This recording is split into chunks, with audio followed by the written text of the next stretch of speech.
C'est un début d'année noire. Des dauphins comme celui-ci échoués sur la plage, on en dénombre plus d'une centaine depuis le mois de janvier, sur le seul département de la Vendée.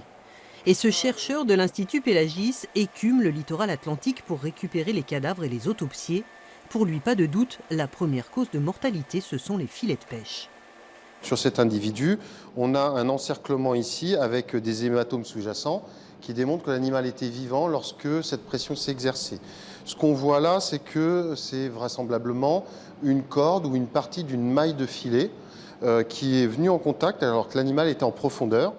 L'inquiétude, c'est que ces dauphins sont en âge de se reproduire et que leur population décroît.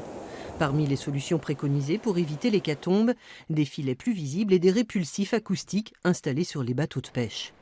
Ces cadavres de cétacés, ce sont les vents d'ouest, les courants et les grandes marées qui les ont ramenés à la côte. Beaucoup de dauphins, mais aussi cette baleine, échouée en Loire-Atlantique fin janvier et dépecée sur place. Cette fois, les pêcheurs ne sont pas en cause.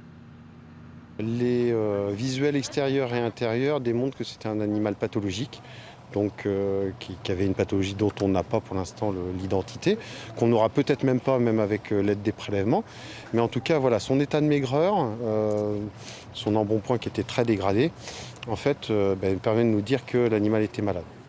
L'autopsie a révélé que c'était une bactérie à l'origine de la maladie et de la mort de la baleine. Mais pour les chercheurs, difficile d'enquêter sur toutes les causes de mortalité.